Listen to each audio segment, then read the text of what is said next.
Oltre 200 giovani e giovanissime alla festa abusiva organizzata sul Montello da un 19enne in un ex ristorante, il blitz della Guardia di Finanza, sequestrati molti superalcolici. Pasqua e riflessione sui giovani, venerdì a Treviso la Via Crucis, quest'anno una delle stazioni previste in via Castelmenardo, teatro dell'omicidio che ha sconvolto Treviso. Si arrampica, sfonda il lucernario e si infila nella stretta apertura per razzare un ristorante giapponese a Conegliano, ladro ripreso dalle telecamere e arrestato dai carabinieri. Dopo il tentato furto nella sua birreria di Spresiano, il titolare decide di dormire nel locale per timore che i malviventi ritornino. Il suo racconto e la rabbia del sindaco. Omicidio di Paderno del Grappa, il giovane assassino allora minorenne potrebbe presto essere scarcerato. Uccise a coltellate e mutilò l'anziana madre a Conegliano, il 60enne Ippolito Zande Giacomo, assolto perché incapace di intendere e volere, l'uomo resterà in un centro di salute mentale a Verona. Senza corrente per ore a causa di guasti alla cabina elettrica, dalla parrucchiera al gelataio fino al barista, pesanti disagi per gli esercenti di Trevignano. Dalla Lega Fratelli d'Italia la fuga dei consiglieri regionali dal Carroccio fa scattare l'ultimatum di Roberto Marcato. Alberto Villanova rincara pronto a ogni scenario, intanto anche Fabiano Barbisan sembra pronto all'addio.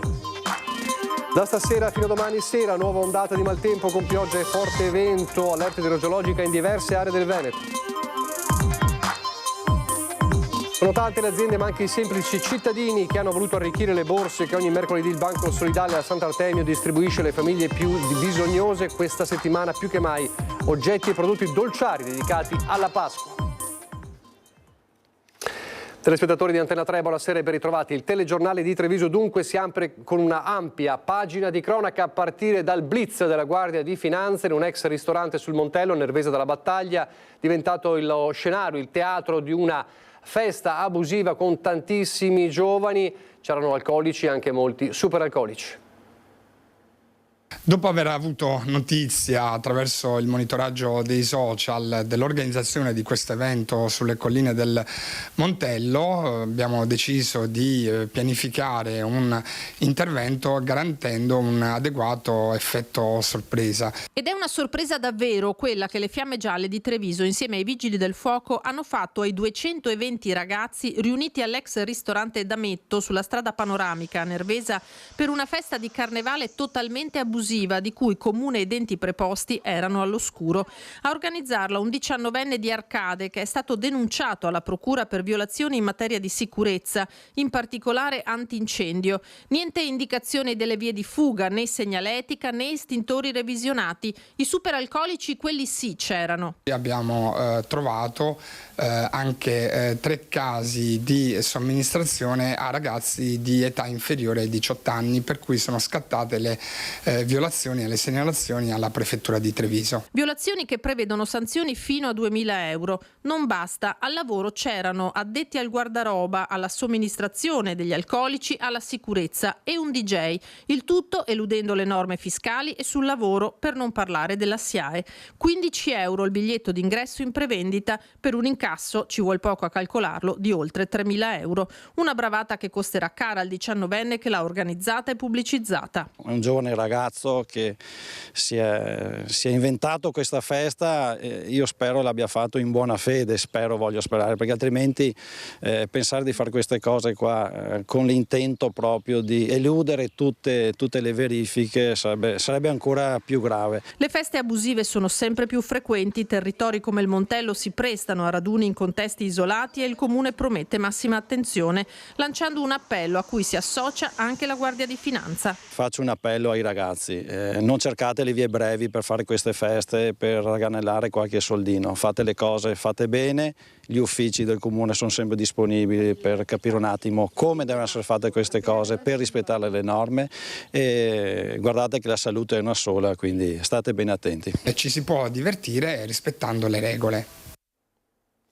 I giovani troppo spesso purtroppo protagonisti della cronaca e anche della cronaca nera, e allora è una riflessione importante sui giovani che sarà protagonista quest'anno della Pasqua e della Via Crucis, perché una stazione della Via Crucis venerdì a Treviso con il crocifisso sarà in via Castelmenardo, dove il 12 dicembre scorso fu picchiato e poi ucciso il 22enne Francesco Favaretto. Una scelta del vescovo Monsignor Michele Tomasi per portare tutti in un giorno di preghiera importante a riflettere su un evento tragico che ha coinvolto appunto tantissimi giovani. A guidare la meditazione i vari momenti della passione di Gesù che si riflettono sulle vite quotidiane e sulla possibilità di fare scelte di servizio reciproco, di bene, di giustizia, di verità, di non violenza e di pace. Organizzazione e meditazione della Via Crucis che sono curate quest'anno dai giovani, ancora una volta delle parrocchie e delle associazioni di Treviso. La Via Crucis che inizierà alle 21, itinerario che si snoderà dal Duomo al Tempietto del Beato Enrico in Via Canova, poi alla chiesa di Sant'Agnese, al parcheggio, come dicevamo, di Via Castelmenardo, fino alla piazzetta dietro il Battistero, per finire con il bacio alla croce in cattedrale. Dunque un focus importante sui giovani anche dalla diocesi con questa Via Crucis. Adesso un altro tema, quello dei furti, a partire dal ladro acrobata che si è introdotto in un ristorante giapponese a Conegliano, ripreso dalle telecamere, colto sul fatto e arrestato dai carabinieri. Il carabiniere che era rimasto sopra ha iniziato a gridare che c'era una luce, che c'era qualcuno, e sono scattati sopra e hanno catturato quest'uomo. Arrestato in flagranza per furto mentre si trovava ancora all'interno del ristorante giapponese Sanshi di Viale Italia a Conegliano.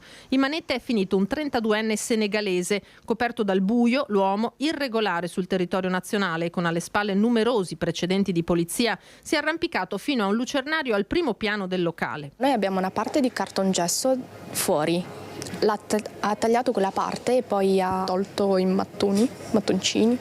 E si è ricavato lo spazio per entrare. Esatto. Il 32enne ha approfittato della sua corporatura filiforme per entrare nell'edificio attraverso la stretta apertura. L'effrazione ha fatto scattare l'allarme, i titolari sono stati subito avvisati e carabinieri e vigilanza privata sono accorsi in pochi minuti sul posto. Le porte che al piano terra danno sull'esterno erano spalancate. Il sospetto è che il senegalese le abbia sbloccate dall'interno per far entrare dei complici. Da una prima ricognizione sembrava che nel locale non ci fosse più nessuno, ma i filmati della videosorveglianza parlavano chiaro. Dalle videocamere noi abbiamo visto che c'era una persona dalla parte della cassa, quindi da questa parte, che ha svuotato la nostra cassa, però non c'erano i soldi ovviamente, perché al giorno d'oggi meglio di no. È stato il carabiniere rimasto qualche minuto in più al primo piano a scorgerlo dietro a una porta. Addosso, oltre a pochi spiccioli, 3 smartphone e un tablet in uso al ristorante per prendere le ordinazioni. Il 32enne era già stato arrestato 2 anni fa per una rapina impropria nel negozio Aumai, sempre in Viale Italia. Dopo aver rubato 2 giacconi, aveva tentato di guadagnarsi la fuga colpendo con un pugno il titolare che, avendolo scoperto, stava cercando di fermarlo. Un volto noto quindi anche tra i negozianti. A noi c'è stato un furto dei monopattini proprio qui davanti al Morgana Castle e sì, li avevamo visti anche lì. Sempre lo stesso tizio? Sì, che ci hanno rubato i 3 monopattini. E c'è chi arriva invece, siamo a Spresiano, a dormire nel proprio locale, nella propria birreria, per evitare che i malviventi entrino, soprattutto dopo che per oltre un'ora hanno tentato di scassinare, di sfondare l'entrata. Sentite. Lei sta dormendo qui da ieri? Ho dormito questa notte per sicurezza, dopo che purtroppo hanno scassinato la porta e non potendola aggiustare in breve tempo ho preferito dormire qui, insomma. Ladri ostinati ma anche pasticcioni, quelli che l'altra notte hanno preso di mira la birreria Tarvisum di Piazza Sordi a Spresiano. Pasticcioni almeno stando ad alcune attrezzature utilizzate per lo scasso di una finestrella. Con un ombrello hanno spostato la telecamera in modo che non si vedessero, comunque c'era un ragazzo con il volto coperto e poi hanno provato ad entrare lì dentro, insomma. Ma visto che poi da lì non si riusciva a passare, si sono concentrati ostinatamente sul portone d'ingresso. Presumo che non siano ladri professionisti, credo, perlomeno, anche perché dalle 4:20 del mattino hanno fatto suonare l'allarme alle 5:30, quindi in un'ora e 10 non sono riusciti a entrare, fortunatamente.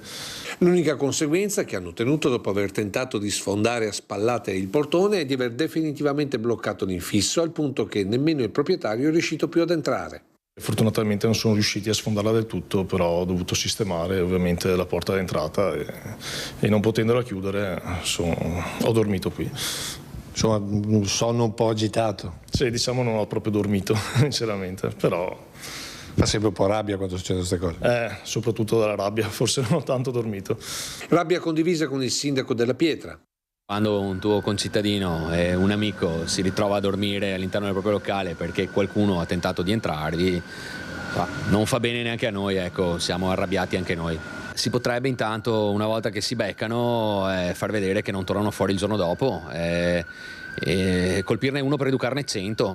E se i fabbri hanno rimediato al danno materiale, al titolare resta comunque quello personale. Senta, ma adesso che da stanotte tornerà a dormire a casa, dormirà sonni tranquilli? Non tranquillissimi sicuramente, magari guarderò spesso le telecamere, starò un po' attento. 2 biciclette di valore rubate in una notte, la coppia di ladri denunciata dalla polizia locale di Treviso dopo la segnalazione di un furto a San Liberale. Attraverso le immagini di videosorveglianza gli agenti hanno infatti concentrato le loro operazioni su una palazzina della zona nord della città di Treviso, dove sono stati individuati non solo la bicicletta trafugata poche ore prima, che vediamo nelle immagini, ma anche un secondo mezzo rubato allo stesso soggetto alcune settimane prima. Durante l'intervento gli agenti hanno rinvenuto altre bici attualmente sottoposte a verifica perché ritenute provento di furto, e inoltre gli agenti hanno individuato i soggetti, un uomo e una donna di una quarantina d'anni che facevano uso di questi beni trafugati. Almeno le 2 biciclette rubate, 300 euro circa come valore. Gli stessi sono stati condotti al comando di polizia locale, identificati e denunciati per il reato di ricettazione in concorso. Chiudiamo la pagina dei furti, c'è quella invece della cronaca giudiziaria e degli omicidi, a partire da quello terribile.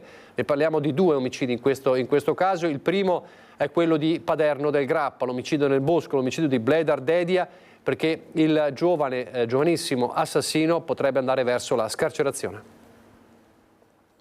Aveva 17 anni quando uccise Bledar Dedia, lasciandolo in un boschetto a Pieve del Grappa. Presto il giovane, oggi maggiorenne, potrebbe essere scarcerato. Il suo avvocato Elisa Bertone ha reiterato la richiesta di poterlo far accogliere in una comunità. Nessuna opposizione da parte della Procura dei minorenni. Da subito potrebbe iniziare inoltre un percorso di recupero psicologico. Il 16 giugno ci sarà l'udienza e la sentenza. Fra le possibilità, quella che il giovane possa accedere alla mappa e la messa alla prova. Il delitto il 20 gennaio del 2024. Il 39enne albanese seminudo fu trovato senza vita, accoltellato più volte. Poco distante il corpo, la macchina della vittima. Dell'assassino nessuna traccia. Le indagini dei carabinieri avevano poi svelato la verità. A colpire più volte l'uomo, il minore, fuggito dal luogo dell'omicidio, identificato e rintracciato diversi giorni dopo. I 2 si conoscevano. Quel sabato pomeriggio si erano incontrati a Paderno del Grappa, poi insieme nell'auto della vittima avevano raggiunto quel boschetto, un luogo appartato frequentato dalle coppie. Quello che Dedia non sapeva era che il ragazzo era andato armato di un coltello. L'aggressione e le pugnalate mortali sferrate anche alla schiena. Il ragazzo accusato di omicidio volontario aggravato dalla premeditazione è stato sottoposto anche ad una perizia psichiatrica che ha stabilito che il giovane fosse capace di intendere ma con una capacità di volere scemata. A giugno la sentenza del processo che si svolge con rito abbreviato. E poi l'altro delitto efferato di cui parliamo questa sera a Conegliano, quando un 60enne, Ippolito Zandegiacomo, uccise a coltellate, arrivò anche a mutilare l'anziana madre, per i giudici incapaci di intendere di volere, infermo di mente, quindi assolto. Non è imputabile, gravemente affetto da una forma di schizofrenia paranoide. Per questo Ippolito Zandegiacomo è stato assolto dall'accusa di omicidio volontario. Si trova e rimarrà presso la REMS di Nogara, il centro di salute mentale per autori di reati. Ogni 10 anni la sua situazione psichica verrà rivalutata. Si chiude così il terribile capitolo dell'efferato delitto avvenuto a Conegliano il 24 ottobre 2022, quando il 60enne uccise barbaramente con 20 coltellate la madre, Maria Luisa Bazzo, 87 anni, e squartò il gatto. L'uomo, nella sua follia, aveva spiegato ai magistrati che sentiva delle voci che gli ordinavano di fare delle cose. A chiamare i carabinieri quel terribile giorno, lo stesso Zandegiacomo, una volta sul posto, nell'appartamento al 3° piano di una palazzina al civico 105 di via Einaudi, i militari dell'Arma trovarono la porta sbarrata e il 60enne che minacciava il suicidio. Quando riuscirono ad entrare, si trovarono di fronte fronte ad una scena drammatica. In una stanza, il corpo della madre, la gola tagliata, le mani quasi mozzate. Una voce mi ha guidata ad uccidere mia madre. Non volevo farlo perché le volevo bene. Non so cosa mi sia successo perché lei era il mio punto di riferimento. Furono queste le prime parole dette dopo aver massacrato l'anziana madre. Arrestato 2 mesi dopo in carcere, tentò di togliersi la vita tagliandosi con il coperchio di una scatoletta di tonno. Fu salvato in extremis. La pubblica accusa e difesa hanno concordato sul fatto che Zande Giacomo, in base alle perizie, rimane socialmente pericoloso. Per questo motivo il pubblico ministero per Munian ha chiesto che l'imputato rimanga a Rems di Nogara, una richiesta alla quale si è associata anche la difesa rappresentata dall'avvocato Danilo Riponti. Ora è arrivata la sentenza della Corte d'Assise, assolto per infermità mentale. Violenze nei confronti dei familiari, viola il divieto di avvicinamento alla casa dei genitori e li minaccia di morte. I carabinieri arrestano a Vittorio Veneto una 33enne. Sono stati i genitori terrorizzati a chiamare in piena notte i carabinieri dopo che la figlia, 33 anni, si era introdotta nella loro abitazione di Vittorio Veneto inveendo contro di loro e minacciandoli di morte. Quando i militari del nucleo radiomobile sono arrivati, la donna, con numerosi precedenti e senza fissa dimora, ha continuato, nonostante la loro presenza, con le pesanti ingiurie prima di essere arrestata per aver violato la misura cautelare del divieto di avvicinamento ai genitori emessa dal Tribunale di Treviso lo scorso 15 marzo. Il provvedimento era stato adottato dopo ripetuti episodi di maltrattamenti nei confronti della madre, del padre e della sorella. La misura cautelare già in vigore era stata disposta anche per un altro grave episodio accaduto lo scorso 11 marzo, quando la 33enne avrebbe appiccato un incendio, forse accidentalmente, nella stanza che i genitori le avevano concesso per dormire. Fortunatamente in quell'occasione non si erano registrati feriti, ma solo danni materiali all'immobile.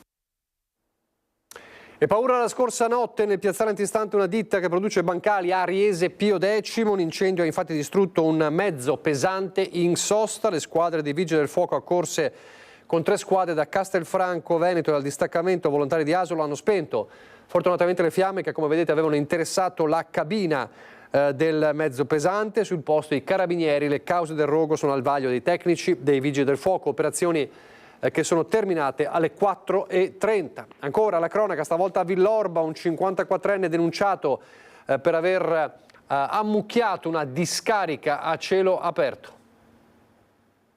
Un terreno di 800 metri quadrati, all'interno un'ingente quantità di materiale accatastato, rifiuti di ogni genere, cerchioni completi di pneumatici fuori uso, numerose biciclette parzialmente arrugginite. Non solo, i carabinieri hanno anche trovato un container metallico di circa 33 metri cubi colmo di rifiuti ferrosi, bidoni in plastica e alcuni sanitari. Ed ancora numerosi cassonetti metallo con viti e bulloni, radiatori in materiale ferroso, condizionatori abbandonati sul terreno.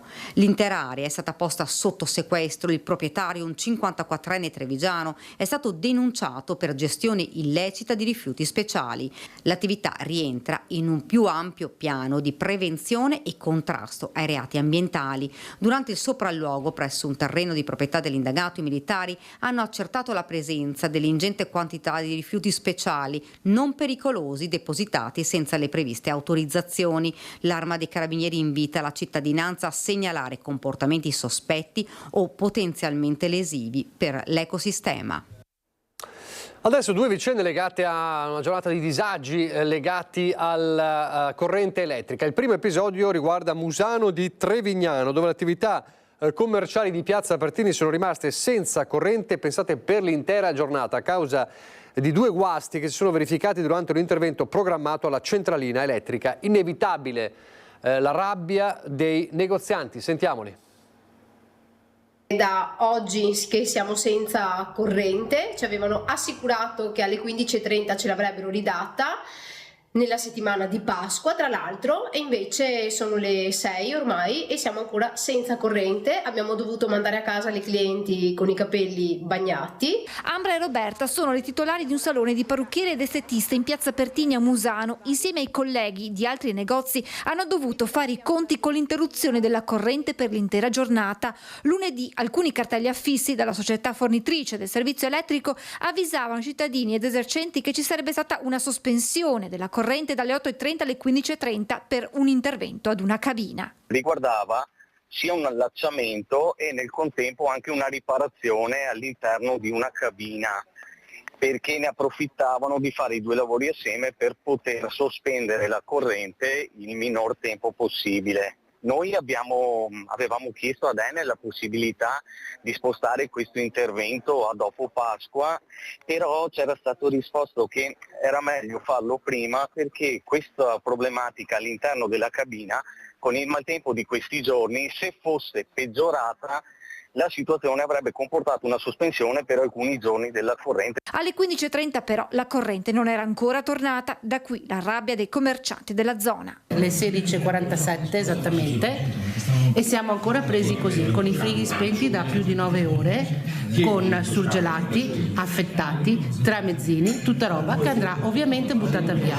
Ho dovuto svuotare il banco e buttare via le cose sciolte, comprese torte. Alle 15.30 ci eravamo organizzati con i clienti, abbiamo messo dei colori in testa alle persone che sono dovute andare a casa a lavarsi, e questo è quello che succede oggi. Negozio completamente vuoto, al freddo, la settimana di Pasqua, settimana che di solito l'agenda pullula di appuntamenti. E noi ci ritroviamo a lavorare in queste condizioni con una torcia di un cellulare che fa luce per riuscire a tagliare i capelli. Chi ci risarcisce i soldi persi, visto che non stiamo passando dei bei tempi, noi gestori di locali? Un ritardo nel ripristino del servizio dovuto a 2 guasti, come spiega lo stesso assessore che ha subito contattato il responsabile di zona quando alle 15.30 la corrente non era ancora tornata. Il quale ci ha riferito che durante i lavori di sistemazione del guasto, precedentemente avevamo parlato, purtroppo c'è stato un intoppo e c'è stato un ulteriore guasto. Immediatamente i tecnici si sono mobilitati per sostituire il componente danneggiato, ma nel frattempo c'è stato il secondo guasto. Nella riparazione che stavano avvenendo verso le ore 18, come avevano loro già anticipato, purtroppo si è rotto un altro componente della cabina che era vetusto. Ora stanno giungendo lì in luogo con un generatore in modo tale da collegare e ripristinare il prima possibile la fornitura di energia anche con la cabina rotta. I tempi precisi non ha saputo darmi neanche lui. Insomma, vi aggiorneremo allora nelle prossime ore, nelle prossime edizioni, come potrà finire questo disagio per i commercianti, che ringraziamo insomma, di averci appunto raccontato il loro disagio. Disagio meno lungo diciamo, ma disagio c'è stato anche a Treviso, questa volta per un blackout che ha colpito per 3 ore la palazzina che ospita, pensate, la questura di Treviso. Non possiamo andare avanti in queste condizioni perché un ufficio di polizia non deve avere queste problematiche. La problematica a cui fa riferimento il segretario provinciale del COISP è il blackout che è interessato intorno alle 10.40 la palazzina che ospita gli uffici della questura di Treviso in piazza delle Istituzioni. E ha messo in difficoltà seria tutto il personale.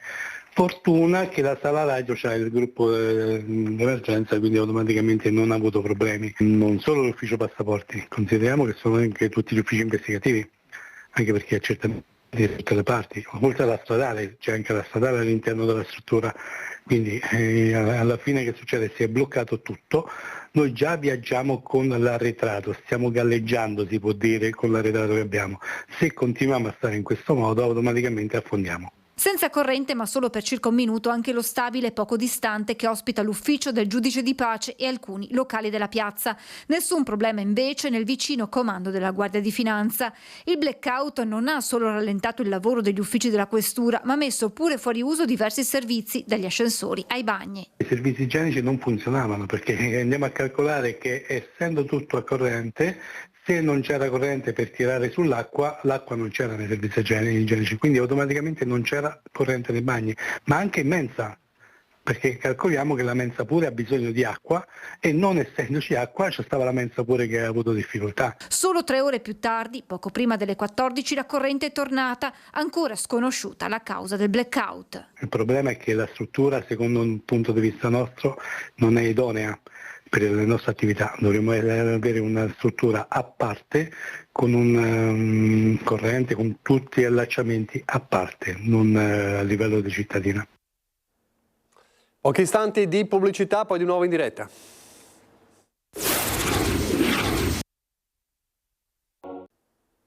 Rieccoci in diretta, il telegiornale di Treviso. Ripartiamo dal maltempo, la nuova fase di maltempo che sta iniziando a investire di nuovo il Veneto, con precipitazioni diffuse anche con rovesci temporaleschi più consistenti nelle zone montane e pedemontane, con quantitativi anche abbondanti e un significativo rinforzo dei venti da est a sud-est sia in quota che sulla costa e sulla pianura interna. Per questo, come vedete, il centro della protezione civile ha emesso un avviso di condizioni meteo avverse valevoli dalle 18 di oggi fino alle 18 di domani. Stato di attenzione, allerta gialla per criticità idraulica per il bacino Alto Brenta, Bacchiglione, Alpone, sempre allerta gialla ma per criticità idrogeologica nei bacini Alto Piave, Piave Pedemontano, Alto Brenta, Bacchiglione, Alpone e Adige, Garda e Montelessini. Stato di attenzione anche per vento forte su tutto il territorio regionale. Quindi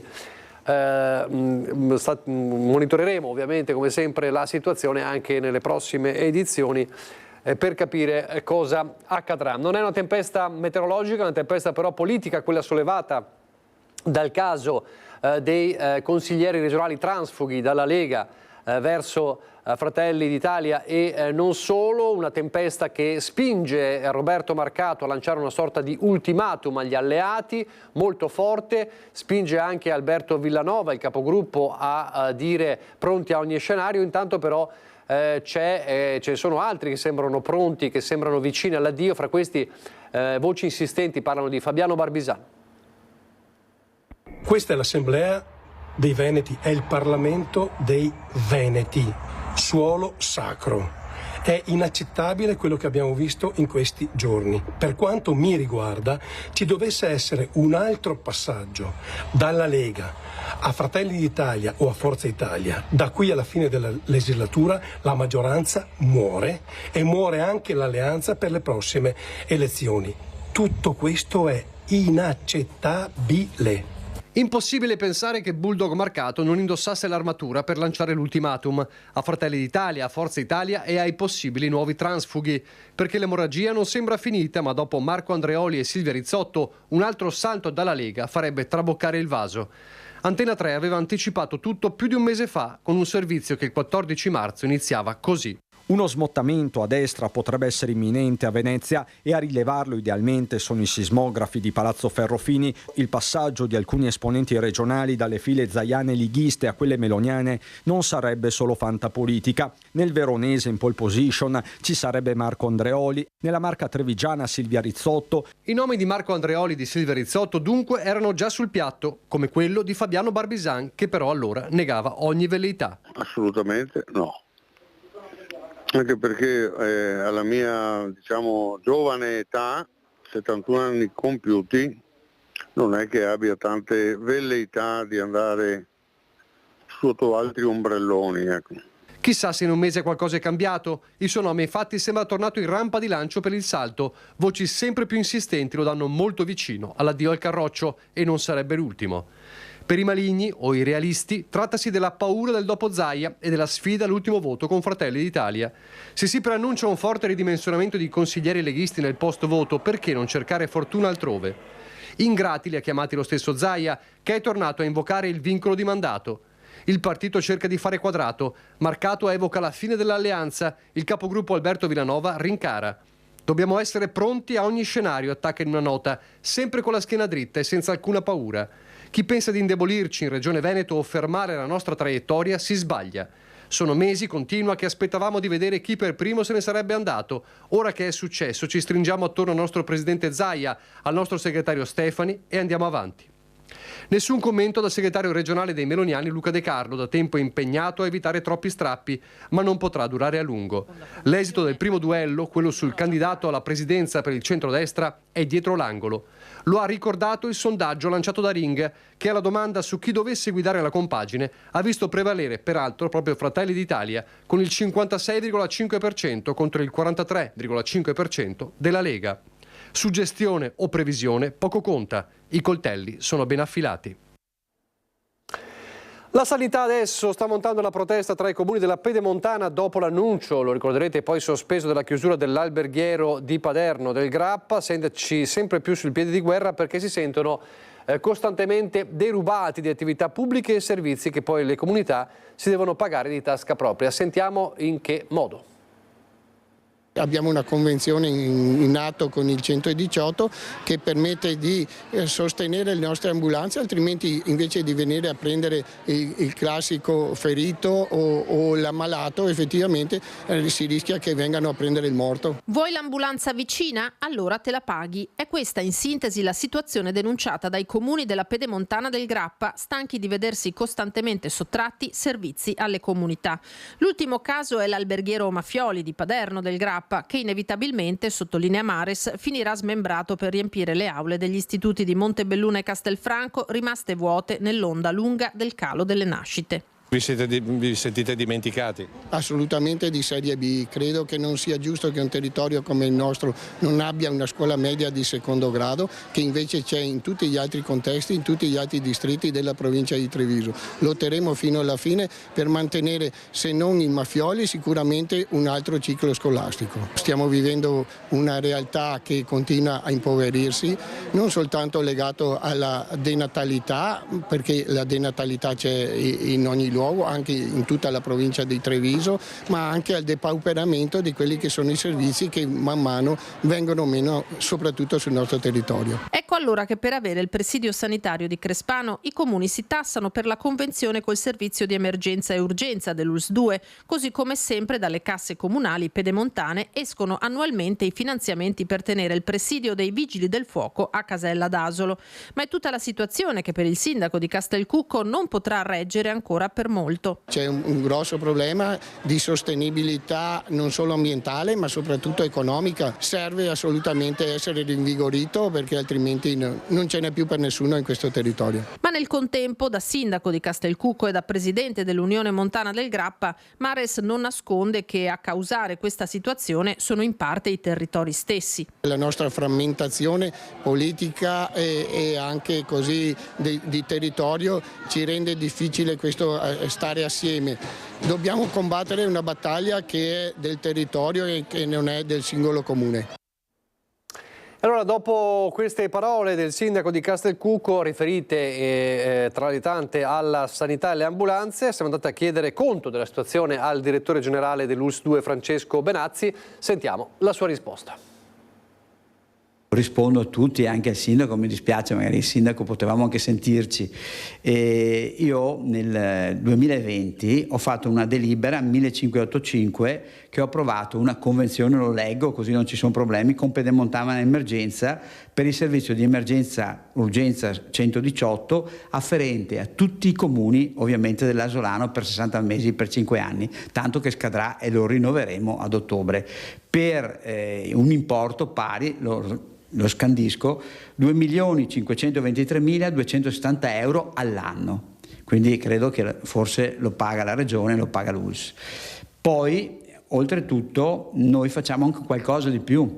Attiviamo un servizio di emergenza e urgenza in convenzione con associazioni che ringrazio di volontariato, ai quali diamo i contributi per chiaramente le spese di benzina, eccetera, eccetera, di servizi, Croce Bianca, Croce Azzurra, ESAM, Prealpi Soccorso, Croce Rossa, Croce Verde, finalizzati a coprire le emergenze territoriali, cioè i cosiddetti trasporti secondari, dall'ospedale verso il territorio e il territorio verso l'ospedale, che cubano comunque intorno agli 800-900 mila euro all'anno. Quindi l'ULSS ovviamente è quella che di fatto sta facendo questo servizio e non ci sono oneri, ripeto, non ci sono oneri per i comuni. Queste le parole del direttore generale Benazzi. A proposito del direttore generale Benazzi, c'era anche lui, ma non c'era solo lui, alla premiazione dell'ULSS 2 che è stata premiata tra le 38 aziende per il biennio 2025-2026 da Fondazione Onda ETS con il bollino Health Friendly Company.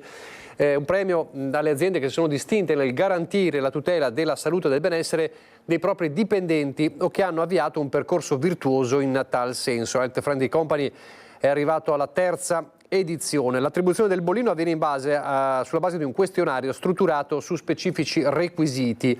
Include domande relative all'impegno dell'azienda verso la tutela della salute, alla prevenzione, alla salute dei propri dipendenti, l'attenzione al welfare aziendale, alla prevenzione, alle diagnosi precoci, alle politiche a sostegno della maternità e della famiglia, alla disabilità, alle patologie croniche, al benessere psichico e alle certificazioni aziendali. Quindi premiata l'ULSS 2, il direttore generale Benazzi ha condiviso la targa con la dottoressa Patrizia Mangione, direttore amministrativo, il dottor Stefano Formentini, direttore sanitario, il dottor Filippo Spampinato, direttore gestione risorse umane dell'azienda sanitaria ULSS 2. Adesso torniamo a parlare della Pasqua. Sono tante le aziende, ma anche i semplici cittadini che hanno voluto arricchire e continuano ad arricchire le borse che ogni mercoledì il Banco Solidale a Sant'Artemio distribuisce alle famiglie in difficoltà, e questa settimana più che mai ovviamente oggetti ma anche prodotti dolciari legati alla Pasqua. Vediamo. È arrivata la Pasqua qui al banco. Sì, difatti ieri abbiamo preparato perché le persone vivano un po' l'atmosfera e la nostra Pasqua. Qui abbiamo una mega donazione. Sì, abbiamo la donazione dell'Asolo Food, del signor Giuseppe e della sua famiglia, che li ringraziamo tantissimo. Abbiamo 2644 confezioni, praticamente quasi mezzo quintale di crostoli. Poi c'è tanta cioccolata. Sì, ce l'ha donato l'Asse Caffè di Rosà, tutta questa cioccolata per Pasqua, e noi la doniamo e sono tutti contenti per i loro bambini per avere anche loro la cioccolata. Cose da mangiare ma anche oggetti utili. Sì, sempre la stessa ditta ci ha regalato queste borsette che sono oggetti molto utili, sono molto graditi dalle signore. Donazioni da parte di aziende ma donazioni anche da parte dei privati. Sì, che oltre agli alimentari ci portano anche degli oggetti. Per esempio la settimana scorsa ci hanno portato questi fermagli per i capelli per le bambine che noi stiamo distribuendo e facciamo contente mamme e bambine. Tra le donazioni grande successo riguarda il vestiario. Sì, abbiamo avuto tante donazioni, abbiamo il magazzino pieno e al momento siamo costretti a sospendere la raccolta. Qui siamo nella parte dei generi alimentari, anche qui tante aziende, però anche tanti privati. Sì, ogni martedì dalla mattina un continuo di persone che ci portano piccole borse della spesa e contribuiscono così a fare la grande borsa della spesa che noi distribuiamo il mercoledì. Orario che cambierà con il mese di giugno. Sì, con l'allungarsi delle giornate allungheremo l'orario dalle 9 alle 5 del pomeriggio. Così anche le persone col grande caldo possono venire più tardi. E questo è un carrello tipo? Sì, questo è un carrello tipo che noi distribuiamo ogni mercoledì alle famiglie che vengono qui al Banco Solidale. E per finire gli auguri. Tanti auguri di buona Pasqua a tutti e in particolare a quelli che ci aiutano con le loro donazioni ed anche a quelli che ci sostengono sempre con il 5 per 1000. Complimenti come sempre ai volontari del Banco Solidale, a Mirella Tuzzato. Il cuore dei veneti e dei trevigiani è sempre grande, ma c'è bisogno sempre di solidarietà, soprattutto in periodi come questo. Adesso lo spazio, la pagina dedicata a Belluno.